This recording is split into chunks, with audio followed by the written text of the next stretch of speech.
今集嘅影片比較長，大家如果有想知道特定嘅影片資訊嘅話，可以按翻 YouTube 上面嘅時間點，咁就可以揾到一啲相關自己最想知道嘅資訊噶啦。好，Hello 啊，大家好啊，我係 Vincent 啊。咁咧就早幾日咧我就出咗條片啦，咁就最主要咧就講咗喺呢一個嘅 Sansiri 嘅物業上邊咧，咁假如大家係買咗超過300萬嘅泰銖，咁就可以去申請呢一個嘅泰國嘅長居簽證。咁啊喺嗰一條片裏邊咧，咁都有好多唔同嘅觀眾啦、網友啦咁去留言啦。咁而亦都咧，即係我嘅 Facebook 上面咧，咁其實都有唔少嘅網友去留言嘅。咁其實都有好多唔同嘅查詢啦，或者係質疑啦。咁甚至乎其他嘅YouTuber 啦嚇，咁我咁稱呼啦嚇，或者係叫做 KOL 啦。咁佢哋都有好多唔同嘅演繹出咗嚟嘅。咁不過就首先我唔去理其他人去點講啦，咁而最主要咧就係其實因為我收到嘅係 Sansiri 佢哋發出嘅官方嘅資料，咁我就根據我手頭上嘅官方嘅資料咧，就同大家去講翻，咁呢一啲咧就究竟係乜嘢嘅一回事。咁以下嘅分析同埋呢一啲嘅資料咧，就並不代表 Sansiri，亦都唔代表咧另外一個 department 就係呢一個嘅Long Stay Visa 嘅公司嚇，咁純粹咧就我自己嘅個人意見嚟嘅啫。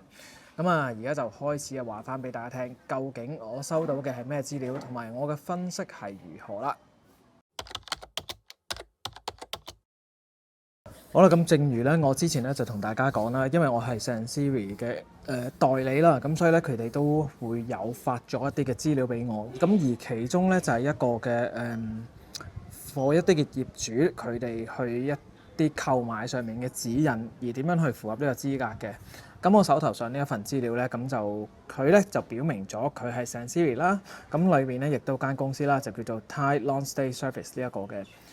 TLS 啦，咁就叫做係啦。咁而一開始呢個版面咧，咁其實佢都寫住係 minimum investment 咧就3 million baht，咁就係即係300萬嘅泰銖嘅。咁佢都開宗明義啦，咁佢嗰個最低嘅要求咧就係一定要300萬泰銖嘅物業啦。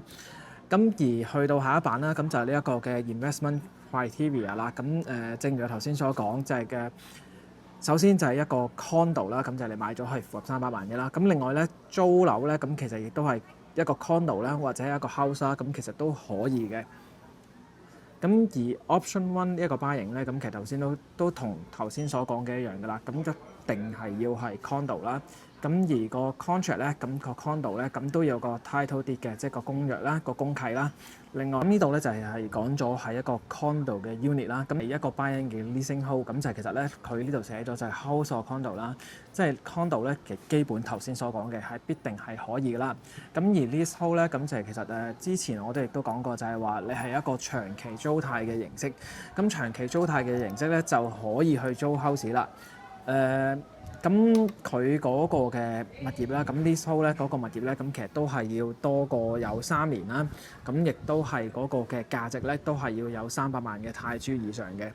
咁呢個 lease agreement 咧，咁就包括咗右邊有嗰個嘅proof of payment 啦，即係你嘅俾錢嗰個嘅證明啦嚇。咁另外咧就係一個大廈嘅公契啦。咁呢一啲嘅資料都要證明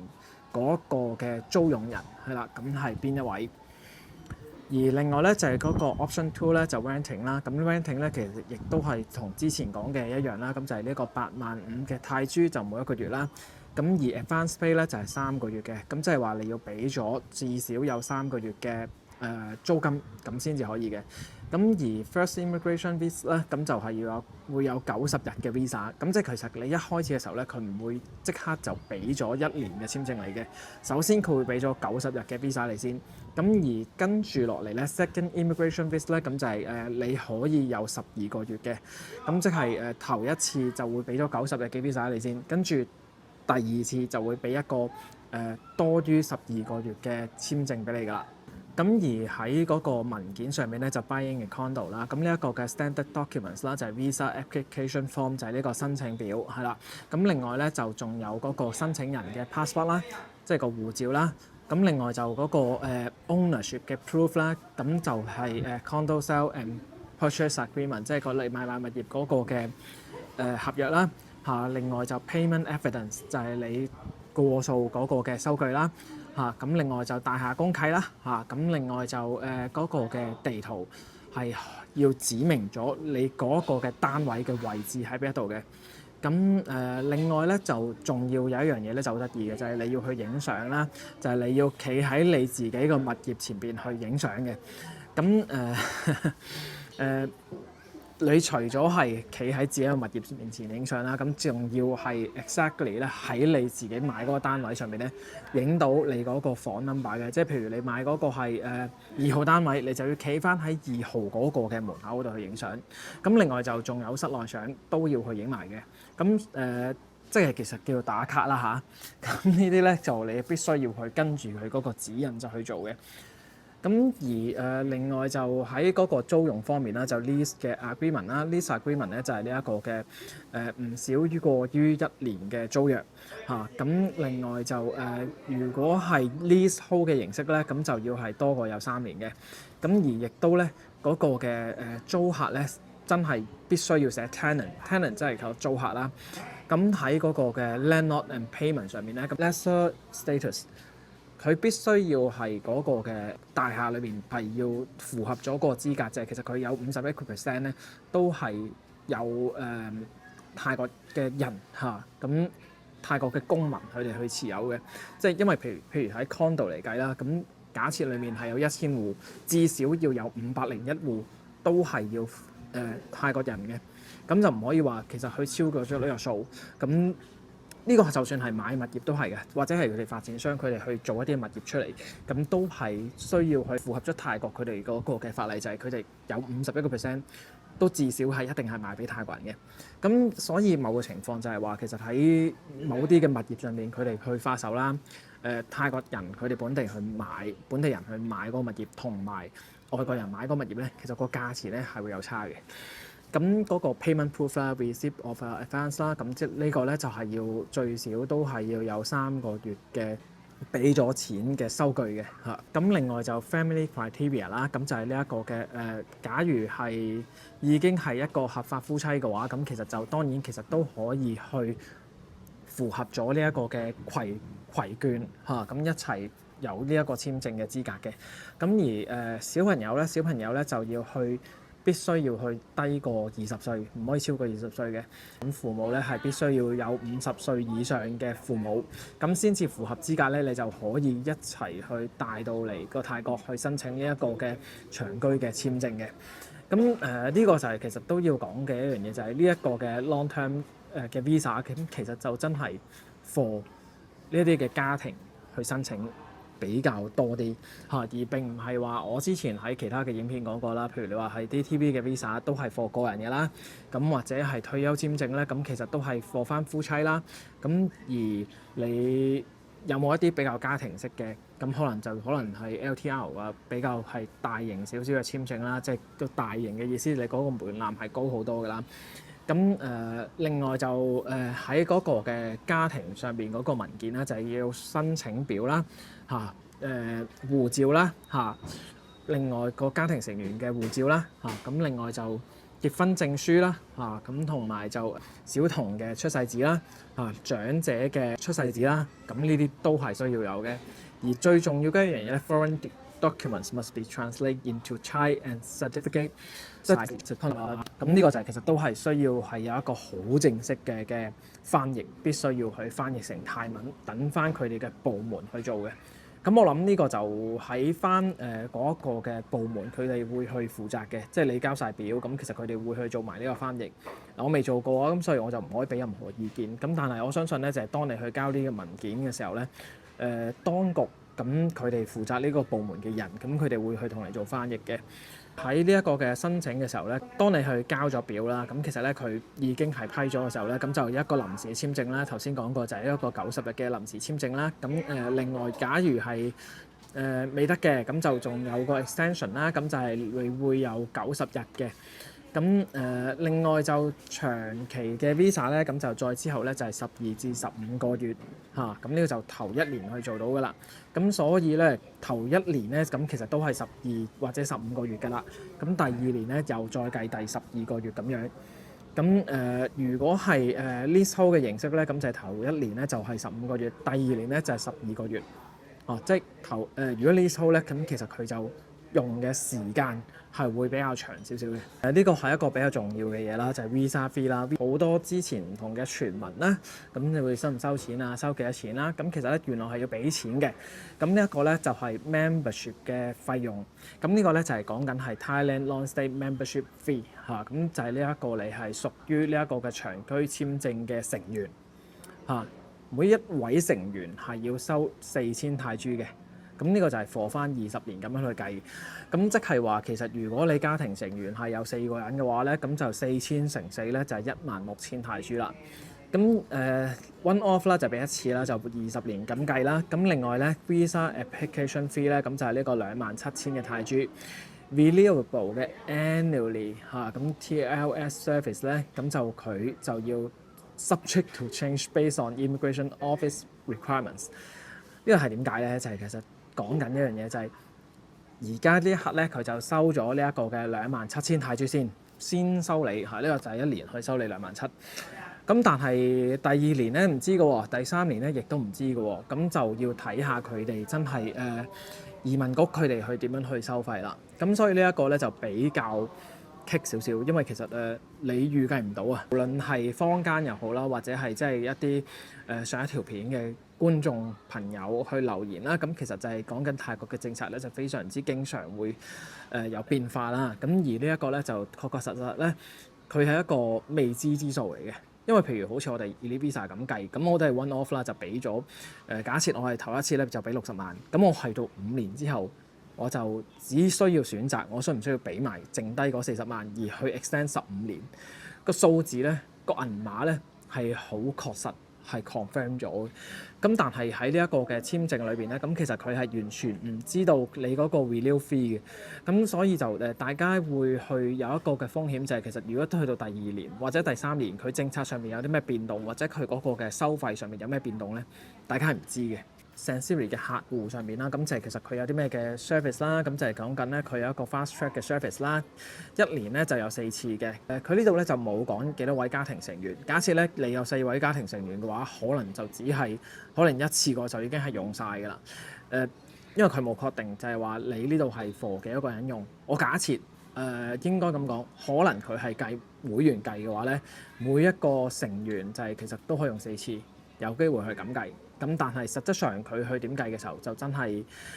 未知之數係啦。咁包咗係2次嘅 arrival 啦，2次嘅 department 啦，即係2次嘅出入境嚇，各樣每樣都係2次嘅。咁另外就 priority 嘅 application processing 啦，即係快啲咁解啦。咁但係唔知有幾快咧嚇，即係可能都係同我哋一樣啫。都唔係喎，呢個純粹係申請嘅啫喎，其實就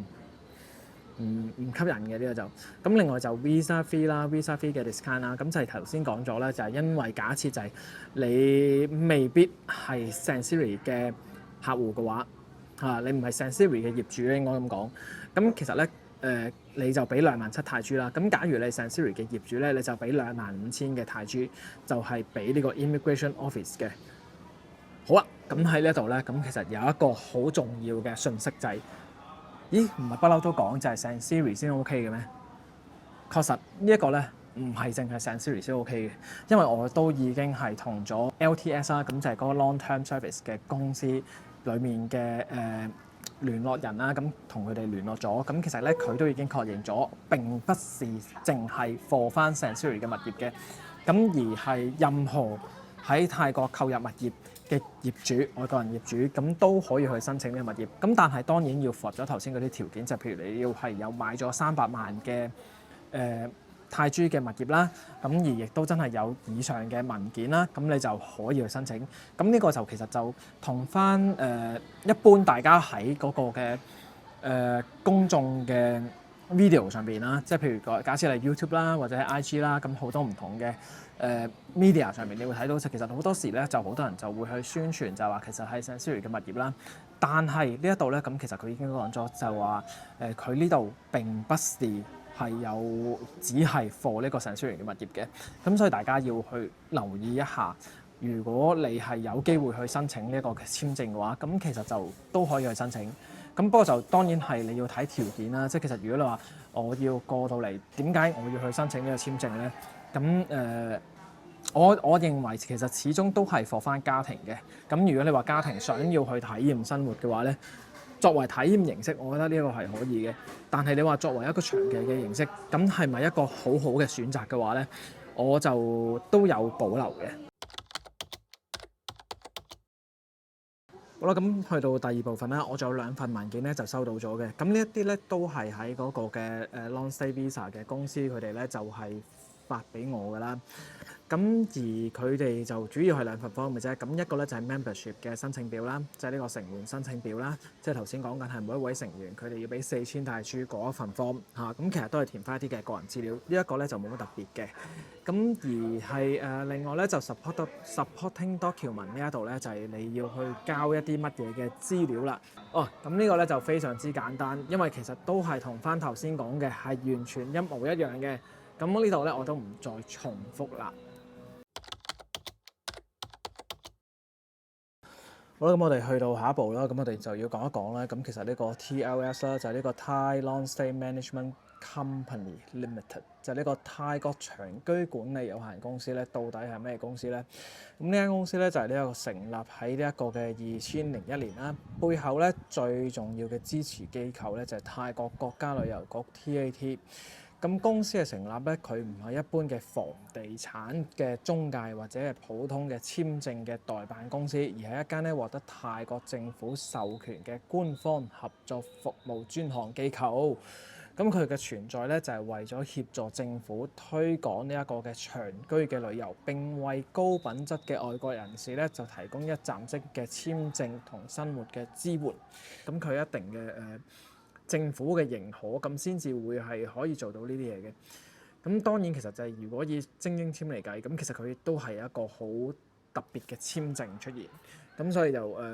我要同大家去講一講，咁其實呢一間公司嘅背景究竟係如何？咁而另外咧就係喺翻官方嘅資料啦，就係 TLS 咧雖然唔係政府內部編制嘅公務部門，咁佢咧就喺行政嘅體系之中咧就扮演住呢一個嘅授權執行嘅窗口呢一個嘅角色。咁譬如係角色 A 啦，就係政府嘅行政橋梁啦，佢代表住呢一個觀光同埋體育部、泰國國家旅遊局同對接呢一個嘅移民局。泰國政府咧就有好多試點嘅政策啦，或者呢一個嘅特許嘅簽證會先授權俾呢一個嘅 TLS 呢一啲嘅機構嚟去執行嘅，由佢哋進行第一線嘅資格嘅審查。呢個係第一個角色啦。咁第二個咧就係佢官方嘅擔保人啦，就係 guarantor 啦。咁呢個係一個最重要嘅職能啦。移民局咧係唔會直接審核你嗰300萬嘅房產係咪真實嘅，資金咧係咪到位嘅，而係由呢一個嘅 TLS 呢一個部門去負責核實。咁 TLS 咧確認無誤之後咧，就會簽發一份支持嘅證明書俾呢一個嘅移民局。咁而呢一份文件咧就相當於呢一個嘅官方上面嘅擔保，咁即係話所有嘅審查咧就唔係等移民局佢哋去審查嘅，就係由 TLS 咧，咁佢係由第一個關口佢哋收晒你啲文件睇晒啦，你係 qualify 咗咧，咁佢就要掉過去 immigration 嗰邊，咁所以其實佢嗰個嘅位置咧都好重要嘅。咁而 TLS 咧喺呢一個嘅計劃中嘅核心特權啦，就係點解會揾呢一個 Sansiri 啦，就同 TLS 合作啦。因為其實我自己就有同 Sansiri 入邊嗰個嘅銷售部香港嘅銷售部嘅經理，佢同佢去有聯絡啦。咁我都有問過佢啦。咁其實就係話，喂，咁你需唔需要去攞多啲嘢，或者我哋拍條片由你去講？咁其實呢樣嘢係真㗎。咁佢就同我講就話，其實唔使啊。咁呢啲嘢都〜即係我哋啲樓都賣得好好啊，咁使乜要再拍條片咧？咁過多2-3個月之後咧，越多人去成功申請咗咧，咁其實就已經係證明咗呢件事啦。咁當然咧，即係其實我都明白，即係其實佢哋嗰個職位或者佢哋呢個部門，佢就唔會去背書咁多嘢。咁而佢亦都講咗一個好重要嘅嘢，就係佢哋喺舊年嘅10月份咧，就簽咗呢個 MOU 啊。咁就係呢一個嘅 memorandum 啦，因為其實本身都有啲嘅網友啦喺我嘅 Facebook 度問過啦，就係其實佢哋有一個簽證代碼啦，咁而喺呢一個 Sansiri 嘅銷售嘅經理裏邊咧，咁其實佢亦都去講咗呢一個嘅代碼係啲乜嘢啦，就係呢一個嘅 non-immigration B 嘅代碼，即係呢一個咧係本身係比較屬於高階啲1000萬嘅投資嘅簽證，而家咧就去降到去300萬啦。咁其實我諗呢一個咧就係同翻以往咧就可能係 LTR 啦，咁佢哋會有一個相當大嘅抵觸，因為以往所謂嘅投資嘅簽證咧，咁其實佢哋嗰個門檻咧就真係非常之高，而家咧就將嗰個門檻咧就降到去咁低嘅話咧，咁所以咧就係我諗就係因為呢一個原因啦，喺泰國嘅移民局啦，咁其實佢哋都唔會將一個試點嘅項目去做一個咁大嘅官方嘅 announcement 啦，咁而亦都咧即係可能係首先就係要去做呢一樣嘢嘅第一線啦，就係可能係賣樓嘅代理啦嚇，咁又或者係即係頭先講緊係 TLS 嚟嘅呢個部門咧，咁佢哋會做多啲唔同嘅推廣或者叫做宣傳，咁所以就大家喺坊間咧就未必睇到咁多呢啲嘅資料啊，咁但係呢一個咧就係因為係由 Sanseri 嘅銷售部嘅經理去同我講，就係其實因為佢哋舊年10月份已經簽咗 MOU， 咁而佢哋都係進行緊呢啲嘢啦，咁所以咧就會有咁嘅情況係出現。咁移民局嘅內部咧，亦都有一個行政嘅指令啦，就係呢一個238啦/2568啦。呢一份文件咧就正式列清楚咧，就係入邊有3個部分啦，就係甲部咧就投資唔低過於300萬泰銖，呢個係一個舊有嘅延續嘅制度，對象咧就限喺2006年10月1日前入境而一直持有呢一類投資簽證嘅外籍人士，咁個要求就係喺境外匯入唔低過300萬泰銖，投資喺購買公寓、銀行定期存款或者購買政府嘅債券。而月報咧投資咧就唔低過於1000萬泰銖，要求咧就係喺境外匯入唔低過1000萬嘅泰銖。而購買或者租貸就不少於3年嘅公寓、定期存款或者購買政府債券。喺丙部咧就係新嘅政策嘅核心，就係房地產嘅投資唔能夠低過300萬泰銖。而最重要就係其實佢亦都講咗個準則，就係購買公寓咧就價格不少於300萬泰銖。另外就短期嘅租貸就係租貸公寓或者住宅，預付嘅租金每月唔少過8萬泰銖。亦都預付期限唔少過於呢一個嘅12個月，即係要簽1年租約。長期嘅租約咧，即係 leasehold 租約就要簽過超過3年，亦都要預付嘅總金額唔低過於300萬泰銖。咁呢一個咧個核心嘅證明文件就必須要由旅遊與體育部或者佢嘅委派人員簽發嘅證明信，確認申請人為支持長居旅遊嘅投資者，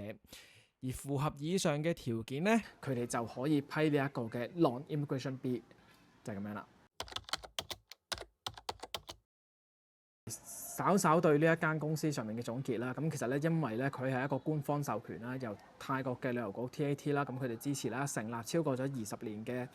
長居嘅服務嘅老字號啦。事實上咧，即係呢一樣嘢咧。你問我都唔知有呢個部門嘅，或者好多人都唔知有呢個部門。但係原來佢係經歷咗20年，亦都係有泰國政府嘅旅遊局嘅認證嘅話咧，咁其實佢都係一個非常之長嘅歷史嘅。咁而個專業嘅窗口，咁佢哋都係負責咗對應 Sanseri 嘅橋梁啦。咁另外合法擔保啦，咁就係其實講緊係佢300萬嘅投資證明書俾移民局啦，跟住然之後就可以有 non-immigration B 呢一個嘅投資簽證嘅機構啦，就係呢3樣嘢。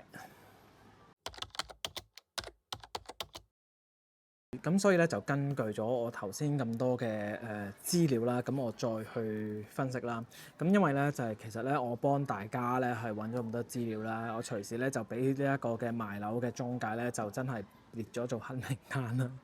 咁可能咧亦都會因此啦而俾Sanseri咧就踢走我啦。咁亦都咧有機會啦，呢一個 TLS 咧，咁其實佢哋都唔理我啦，從此就因為其實我又係聯絡咗 Sansui 嘅銷售部經理啦，咁而同時間咧，咁TLS 咧，咁其實佢都俾咗一啲嘅申請文件俾我嘅，咁但係其實咧我都有同時咧就邀請佢哋兩位咧，咁都話會做個 video 嘅攝錄啦，咁當然啦 Sansui 佢哋個經理咧，咁佢都頭先講咗就係佢哋都話，即係我啲物樓賣得咁好，咁我唔需要再去拍咁多片啦。咁而另外一方面咧，咁就係喺呢一個嘅 TLS 嘅入邊嘅員工啦，咁我又同佢哋 WhatsApp 過啦，電話又聯絡過啦，咁我就話喂，不如試下再拍多條片去講解多啲唔同嘅資料啦，咁睇下會唔會俾多啲唔同嘅想要申請嘅人佢哋知道啦。咁自從我同佢講咗，咁佢就話考慮之後咧，咁佢就冇覆我啦。咁可能咧，我去幫大家去查詢或者去做一啲申請嘅時候咧，咁可能都會遇到啲阻滯。我諗冇人會願意喺呢一個嘅情況上邊去背書。咁其實因為大家都唔肯定泰國政府佢哋會係喺第一年之後，假設第二年或者第三年會有啲咩政策上面變化，咁佢哋可以做嘅一樣嘢就係佢哋去幫你去申請咯。咁但係你話去到第二年之後啊，或者去到第三年之後啊，甚至乎再長啲嘅時間，收費上邊會有變動啦，或者政策上面會有變動啦，呢一啲嘢咧係大家都唔敢講嘅。咁你話呢一個簽證係咪完全係廢嘅咧？咁你話我就唔敢講先。咁首先就係有佢嗰個功能上，我覺得係可以俾某一啲嘅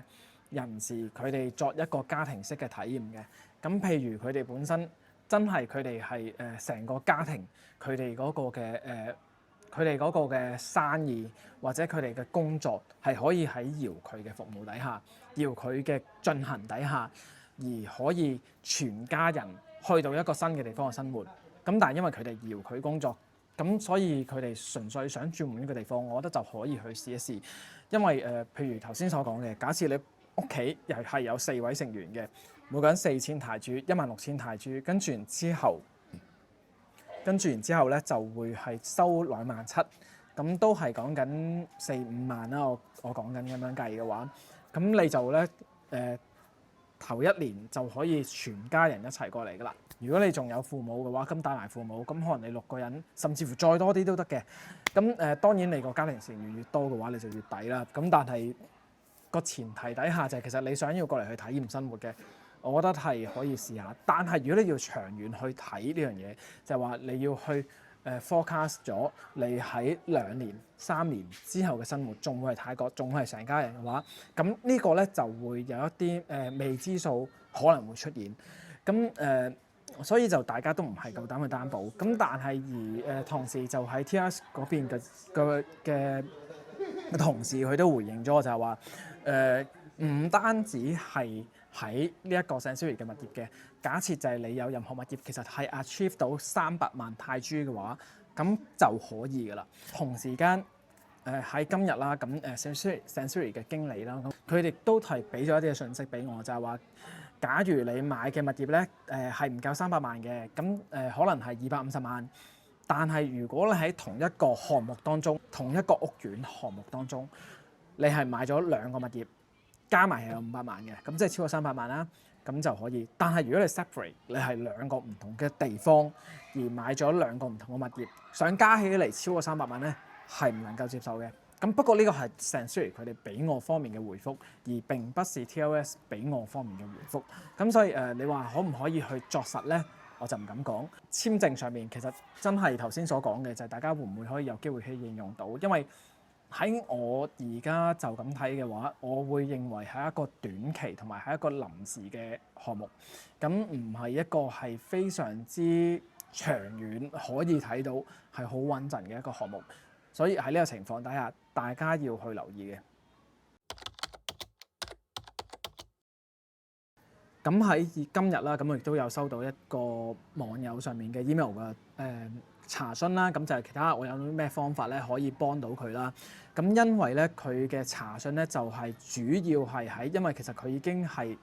買咗泰國嘅物業㗎啦，咁而係早幾年啦，咁講緊係唔夠300萬泰銖嘅，以港幣嚟計咧就大概係62萬啦。咁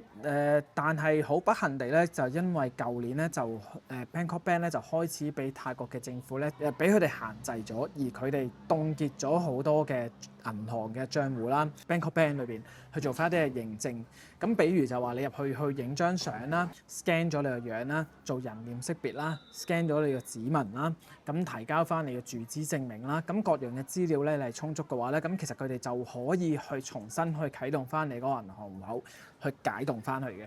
咁但係呢位網友咧，咁佢就話去到嘅時候咧，Bangkok Bank 咧就拒絕咗，佢哋就唔會可以放翻呢一個嘅銀行戶口出嚟。咁點解咧？咁因為就係話佢係因為買物業啦，咁所以佢係有呢一個銀行戶口啦。咁而家個新政策就係講緊佢係必須要開通呢一個嘅長居嘅簽證，咁先至可以去重新啟動佢嗰個帳戶。我聽完之後咧，我覺得即係10萬個問號喎。咁呢啲並唔係講緊係今年1月份開始嘅事，而係舊年已經係發生緊嘅事。咁即係話佢俾人凍結咗戶口嗰陣時，其實已經有呢一個嘅long term 嘅 visa 啦，已經係存在住㗎啦。咁而同時間就係其實銀行亦都同政府裏邊咁佢哋都有一個嘅協議啦，就係話我需要去將一啲銀行戶口嘅持有人，除咗提交佢自己隻證明之外，咁都必須有呢一個嘅 visa。咁即係話，如果佢呢一刻仲收緊嘅租，其實佢個銀行戶口凍結咗，佢都攞唔到出嚟嘅。咁我都同佢講我話，咁都冇辦法嘅喎，即係你咁同埋都好棘嘅喎，因為首先我唔能夠肯定，如果佢唔滿300萬嘅物業嘅話，佢係咪真係有機會開通到？因為 TLS 嘅部門嗰啲人，佢哋已經唔回應我啦。咁而另外就係話喺未開通到嘅情況底下，會唔會有其他簽證可以代替，等佢可以重新開到個戶口咧？我相信亦都比較難啲。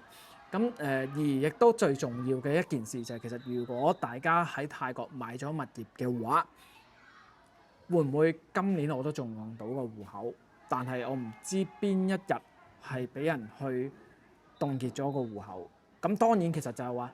最嚴重嘅情況就係其實原來每一個買物業嘅業主都要喺度去開通呢一個嘅長居簽證嘅戶口咧。咁先至可以去繼續用到呢一個嘅泰國嘅銀行戶口咧，呢一個係一個非常之大嘅問題，因為其實我哋都所知道咧，就係其實泰國咧就而家咧就好多唔同嘅政策啦，想要去收外國人錢啦。好坦白講就係其實泰國而家個經濟咧都唔係好好啦，咁所以佢哋都有好多唔同嘅策略啦，咁去收外國人嘅錢啦。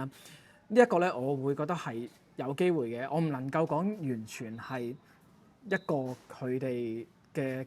計謀啦，咁但係以此而推敲嘅話，咁其實大家都覺得係一個非常之大嘅可能，因為以往嚟講，咁佢都有話過，喂，如果你係留喺泰國係多於180日嘅 whatever， 你係啲擁有揸住啲乜嘢嘅簽證都好啦，佢有機會去查你嘅資產，從而去收你稅嘅。咁所以所有喺泰國已經係申請咗呢一個嘅長居簽證嘅人，或者喺度生活，其實講真，比如我哋為例啦，即係我揸精英簽，我已經喺度使緊錢㗎啦。跟住然之後，我就唔可以喺度打工喎，我又唔可以喺度去賺你嘅人工喎，但係你又要收我稅喎。咁而家咧就你話牽涉到咧，仲係有物業，跟住然之後再收稅喎。呢個係其中一樣嘢，就係另外就係頭先講緊，如果我就要開一個戶口，跟住然之後再俾人去收呢一個嘅 member fee，就係講緊我有長居簽證嘅 member fee，咁另外就可能每一年都要續簽，咁我先至收到租，咁就大鑊啦。咁所以就你問我就係話因為網友啦，咁佢都問我就話其實我應唔應該繼續喺度去買物業咧？作為投資應該點睇咧？咁首先我就覺得即係喺泰國咧買樓咧唔可以當係投資嘅。即係呢兩日我都有諗過，即係泰國你買樓屬於啲咩咧？屬於收藏品，即係唔好諗住你話有幾多嘢你係攞翻嚟會係賺幾多錢，係有冇升值呢啲嘢。咁等於你買車一樣，其實咧車咧就只會貶值嘅啫。你話喺泰國買車 sorry 喺泰國買樓，咁係咪即係同買車一樣咧？咁可能比買車更加慘。咁但係當係一個收藏品，或者即係你係當一個玩具，咁你話我得閒過嚟度下價，咁唔理佢有冇升值㗎啦。咁我覺得就即係呢個當然其實要講能力啦。咁但係其實亦都真係講緊一樣嘢，就係話你到期時喺呢一個政策上面有一啲唔同嘅風險上面嘅變動，會唔會影響咗你自己決策，或者你會唔會覺得係好心痛咧？我認為呢一樣嘢咧就真係好需要去認真去考慮，而係咪真係掉呢筆錢出嚟？因為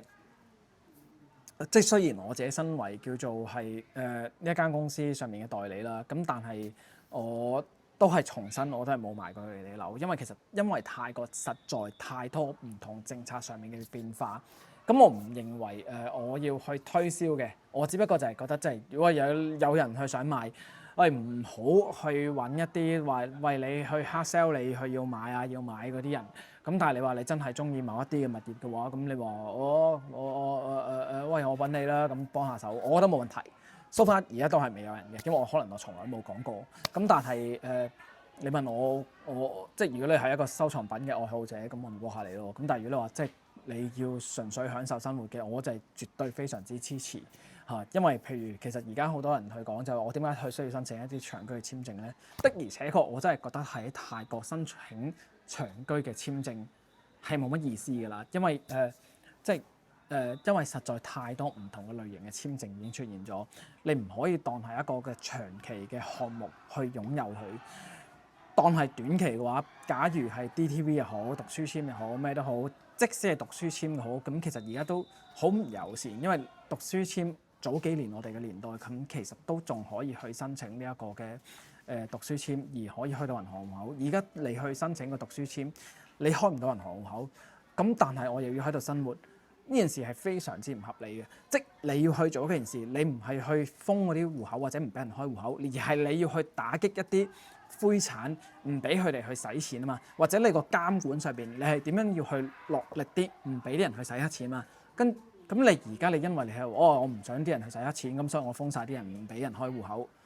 呢個 logic 咧係我覺得係完全唔能夠接受嘅。咁但係一樣嘢就係其實呢個係佢哋政府裏邊嘅政策啦。咁可能佢哋都已經係管唔到咁多啦。咁所以就佢哋必須要喺呢個項目上邊去做一啲嘅監管，唔係監管，一啲限制。如果監管嘅話，佢哋能夠做到出嚟嘅話，咁呢個係非常之好。咁但係佢做唔到個監管啊嘛，咁佢而家咪限制咯。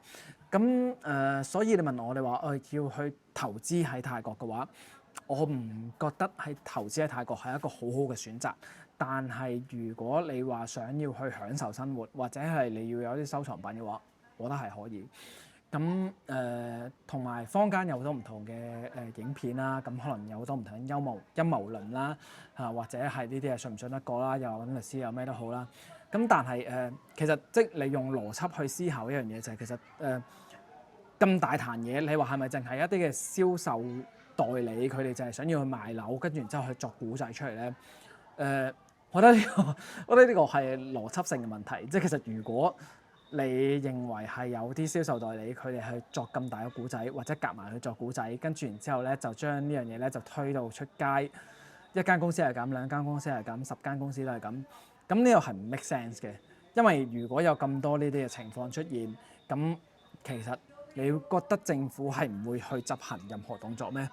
咁而只不過就係呢一啲嘅動作，其實原來佢哋冇，即係政府官方層面上面佢冇一個大肆嘅宣傳，但係已經係進行緊嘅啦。咁而只不過就係佢哋會唔會咁高調，或者真係頭先我所講嘅就係一個試點項目，跟住然之後其實你將1000萬去到300萬嘅，咁你就可以攞咗呢一個 Non-Immigration B 嘅。咁原來就係咁，因為其實呢樣嘢係唔公平嘅，即係因為你對一啲以往你係用1000萬買咗嘅物業嘅投資人，而佢哋獲得呢一個 Non-Immigration B 嘅簽證，而家降到300萬喎，咁差好遠喎，爭700萬，即係對翻港紙即係百幾萬。咁而亦都真係你話對翻其他唔同嘅簽證嘅擁有人，咁係咪一個唔公平？係啦，梗係絕對係啦。咁你話係除咗 Sanctuary，跟住然之後你話其他嘅物業嘅擁有者係咪即係其實都係唔公平？梗係啦。咁但係因為咁多好似唔同嘅推廣宣傳上面有咁多唔同嘅指引，咁好似真係呢啲嘢好唔可靠，但係即係大家都要諗下，即係其實如果大眾上邊去咁多呢啲嘅宣傳咁都係推廣，而喂冇人俾人拉嘅喎，咁係咪即係泰國政府個執行力不足，定還是呢樣嘢根本係已經係 OK 咗？我覺得呢個係你有冇 logic 啦，即係其實你有冇 sense 去諗呢件事啦，即係好多唔同嘅推測或者陰謀論，但係你都要合理地去諗一樣嘢。咁呢樣嘢係咪真係合法，或者即係啲人係純粹係擺出嚟嘅藉口咧？咁即係我唔係要去支持邊一方，但係你都需要去用個腦去諗下，其實呢樣嘢係啱定唔啱噶嘛？咁呢個係我純粹一啲嘅個人意見啦。咁你買唔買嗰啲，其實我都覺得冇乜所謂。咁當然其實呢一啲仲有好多唔同嘅討論嘅空間嘅。咁所以就我仲有好多唔同嘅問題。咁但係因為其實呢條片咧錄咗超耐啦，咁所以我今條片咧我就唔講咁多。咁可能咧，如果大家想要問嘅咧，都可以留言嗰度再問。咁我或者會整合一次嘅問答，跟住之後咧再回覆翻俾大家。咁係啦，而家太陽咧都日落啦，係啦，咁我咧就應該差唔多啦。咁有啲咩咧就下次再講。咁係咁先，拜拜。